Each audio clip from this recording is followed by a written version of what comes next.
안녕하십니까. 2023년 3월 10일 저병무 이펙트 시작하겠습니다.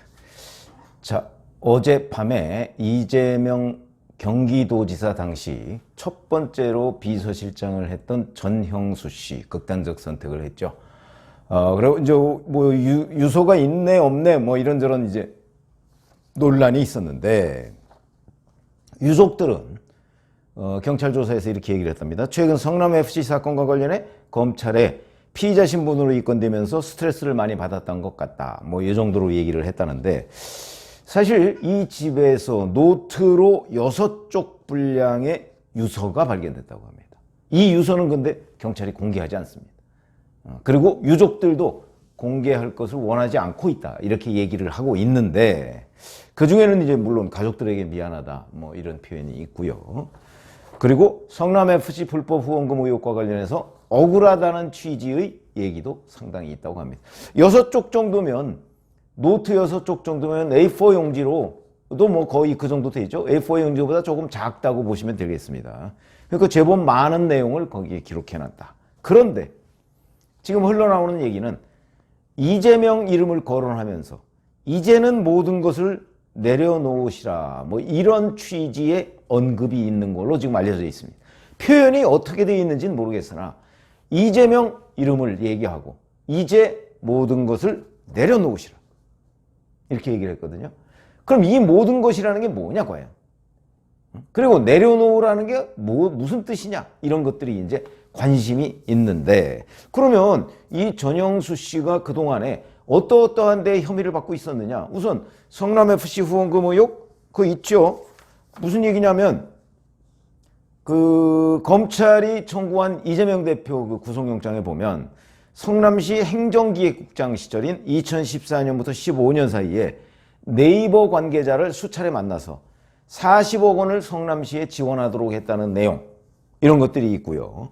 그 다음에 쌍방울 그룹의 비리 의혹 여기에도 등장하고 그 다음에 2019년 5월 김성태 전 쌍방울 그룹 회장의 모친상에 경기도지사의 비서실장 자격으로 그러니까 이재명 경기도지사 대리인격으로 거기에 조문을 갔습니다. 그럴 정도로 핵심이고 그 다음에 그러니까 성남시장 때부터 뭐 그 원래 차근차근 거기서 직업공무원 출신이고 근데 뭐 능력이 뛰어났겠죠. 그러니까 이재명 대표한테 계속 발탁이 돼서 국장, 실장 그 다음에 경기도지사로 이재명 대표가 당선되니까 또 도지사 비서실장 그 다음에 경기주택도시공사의 경영기획본부장까지 갔습니다. 경영기획본부장, GH 경영기획본부장 뭐가 떠오르죠? 이재명 대표 옆집의 경기 그 GH 합숙소 이게 떠오르죠. 그 관리 책임자입니다, 이 사람이. 그러니까 보세요. 대장동에도 관련이 돼 있을 수 있고 그 다음에 성남시에서 여러 결제한 문서에 전형수라는 이름이 굉장히 많이 나옵니다. 그러니까 거의 모든 일에 관여가 돼 있고 최근에 아직 불거지지 않았지만 정자동 의혹이라고 하는 거 있죠. 그것도 정자동 의혹에 이재명 당시 성남시장이 뭐 최저 임대료 보장 강조 바람 이렇게 자필로 써놓은 게 있는데 거기에 문서에도 보면 전형수라고 사인 결제한 게 있습니다. 그럴 정도로 이재명 대표가 성남시장 그다음에 경기도지사를 해가면서 관여한 거의 모든 일에 이 전형수 전 비서실장이 관여를 했다. 어떤 역할을 했다는 거죠. 그러다 보니까 다 그게 문제가 될 거라는 걸 알았겠죠. 그러면 이 사람은 왜 성남FC 후원금 의혹과 관련해서 억울하다고 얘기를 했을까? 그건 이제 유추해 보자면 아마 억울하다는 내용이 이 유서에 상세하게 적혀 있을 수도 있습니다. 유서가 지금 공개가 안 되지만 여기에 보면 아마도 자기는 그냥 시키는 대로 했다 이걸 겁니다.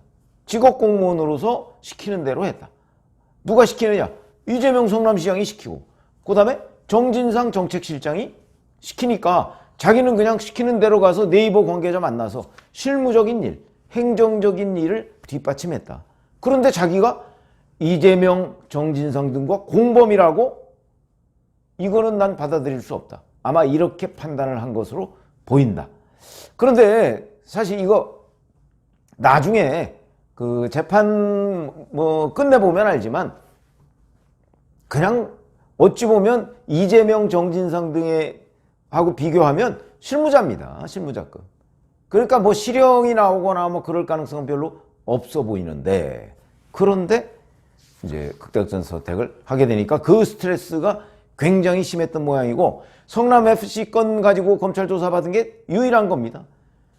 나머지는 물론 앞으로 줄줄이 이제 조사를 받겠죠. 그러나 그렇다고 그래서 뭐 조사 면제해 줄 수는 없는 거 아니겠습니까? 본인이 어떤 형식으로든 조사를 받으면 되고, 그 다음에 스트레스를 받는 이유는 바로 이재명 대표와의 의리를 생각해서 자기가 모든 것을 얘기할 수가 없는, 그러니까 거짓말을 해야 하는, 거기에 더 스트레스를 받았을 가능성이 있습니다. 만약에 본인이 본대로, 느낌대로, 그리고 일한 대로 가서 검찰에 가서 진술하면 된다 라고 얘기하면 홀가분하죠. 자기가 책임져야 될 일도 아니기 때문에. 그런데 전영수 씨가 이렇게 본 거는 이재명 대표를 위해서, 이재명 대표가 그동안 본인을 계속 중용을 해줬는데 이재명 대표를 위해서 내가 끝까지 거짓말을 해야 되는데 그게 스트레스인 것이다. 저는 그렇게 보고요. 자, 그러면 이재명 대표 이름을 거론해가면서 모든 것을 내려놓으라는 것은 저는 단순히 대표직 정도의 의미가 아니다. 이게 바로 이 전영수 전 비서실장은 이재명 대표의 온갖 의혹과 비리, 이게 사실이라는 부분을 거의 확인해주고 있다.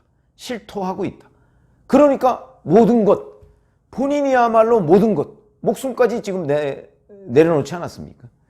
그러면 이재명 대표한테 이 전영수 전 실장이 요구하는 게 무엇일까요? 모든 것입니다. 아마 어쩐 의미에선 자기와 같은 길, 이걸 얘기할 수도 있습니다. 그럴 정도로 모든 걸 내려놓으라 이렇게 얘기한 부분에 저는 이재명 대표의 각종 의혹에 대한 해답이 있다 이렇게 생각을 하는 거죠. 그렇기 때문에 정치는 물론이고 모든 것이라는 거하고 이 단어가 갖는 의미가 지대하고, 그 다음에 노트 6쪽 분량에 있는 그 유서의 내용이 과연 무엇이냐, 가족들에 대한 미안함 뭐 이런 거는 그 안에 뭐 몇 줄 정도 뭐 있겠죠. 뭐 부인도 있고 그 다음에 뭐 자식들도 있을 테니까 이렇게 한마디씩 하고, 그 다음에 상당 부분이 이재명 대표나 아니면 본인의 혐의 뭐 이런 거와 관련돼 있을 텐데, 그 부분과 관련해서 앞으로 이 유서가 이제 뭐 최종적으로는 공개되지 않겠습니까? 아마 내용의 대부분은 공개가 될 겁니다. 지금 당장은 유족이 원하지 않고, 그 다음에 뭐 경찰도 이제 수사 보안상 뭐 이러니까 나중에 뭐 끝날 무렵에 가면 공개가 될 가능성이 높은데, 그리고 이걸 바탕으로 수사에 들어갈 거 아니겠습니까? 그렇기 때문에 대단히 중요한 문건이 될 텐데, 어찌됐든 간에 그 안에 이런 게 있다는 보도가 지금 나왔기 때문에 진짜 이런 게 있다면, 그러면 이거는 사실상 이재명 대표의 혐의를 시인한 것이나 마찬가지다. 전영수 전 실장이 시인하면 이재명 대표는 갈 곳이 없다. 왜? 실무자격으로 모든 의혹이나 이런 것들을 다 뒷받침했기 때문에 이렇게 볼 수가 있겠습니다. 그래서 앞으로 이 전영수 전 실장의 유서, 이게 정국의 또는 수사의 핵심으로 등장할 가능성이 대단히 높다. 그만큼 파괴력이 있다. 이렇게 말씀을 드릴 수가 있겠습니다. 고맙습니다.